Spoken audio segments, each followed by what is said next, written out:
what do you think makes this character Yellow Jacket such a great villain? Well, I think the motivations are very clear and not what you'd expect from a villain. When we were first developing the character, basically it was money and power, and while he really likes those things, in the end, he really just wants the approval and love of his father figure, which is Hank Pym, played by Michael Douglas. So there's that tension between this sort of global terrorist and really just a sort of a sad little boy. So what do you think motivates him? He wants his father figure to tell him that, give him a pat in the back and tell him he did a great job and he's proud of him. Okay, so when you're an actor and you're playing a larger-than-life character in a Marvel movie, do you approach it differently? How do you approach it? Um, I think it's the same in that you want to make sure that those motivations are clear to yourself first and then to the audience. And so that's the same in any role. I think what's different is just simply the size of the character that you can play. If somebody's ambition is to create this revolutionary technology and uh, and and turn it into this war machine, um, you you have a license and a responsibility to be larger than life. And so, being on those sets and with the costumes and seeing the pre-visualizations of what the action scenes were going to be, it was easy to sort of get yourself in that mindset of villain.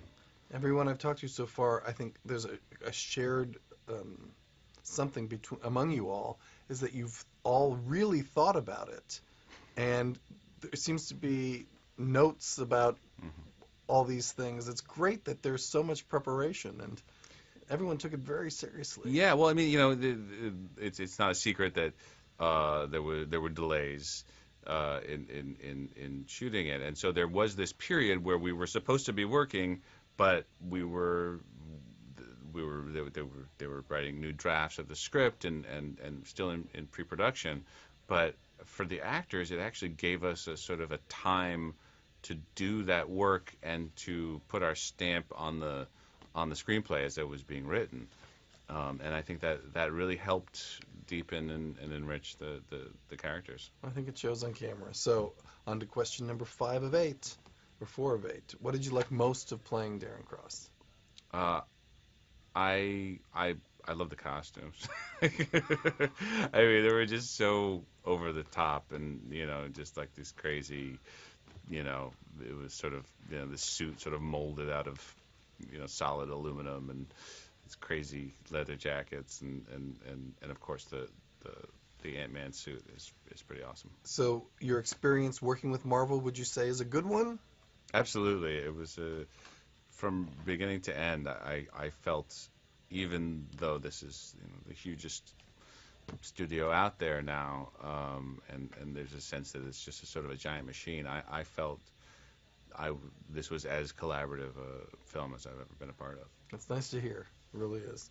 Okay, so the most fun thing about filming, I don't know what it is, you're going to tell me, and then you're going to tell me why it was so much fun. Well, it would have to be a tie, sorry, between, my very first day was sort of a microcosm of what the film was going to be. First, I spent the morning doing motion capture, just in a unitard with little dots all over it, going through all of the stunts in the movie and all the movements that I do when I'm the small Yellow Jacket. So that was just pure physicality, fighting, and so fun in that aspect. And then the second half of the day was just this very quiet, intense, intimate scene with Michael Douglas.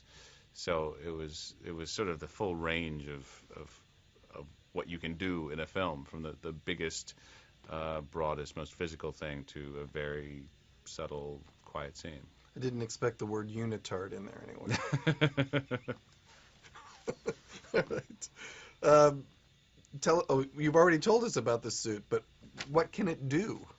The suit is several generations advanced from the Ant-Man suit. It's bulletproof. It can fly. It's got these arms that can articulate and hit things and grapple things, but they can also shoot these powerful plasma cannons. So it's pretty formidable. You turned into a little boy for part of this, didn't you? Oh, it's just the coolest thing in the world. And I bought the little Lego action figure the second it came out. Okay, I like hearing that too. If there's only one word to describe the movie, what would it be and why? Fun. There is this sense of playfulness and adventure, and it really brings you. I think kids will love it for very obvious reasons. But when I first just sitting in the theater, I'd read every draft of the script and seen all the pre-visualization. But when I sat there and saw when he first shrinks, I just turned into a kid again. It's just really fun. And with your character, there is so much, I want to say, strength. I mean, he's a tough dude, I guess to say, and intellectually smart. If he was a nicer man, it would be like very sweet. It's not to be. No, he never got what he needed as a kid, so now we all have to pay for it.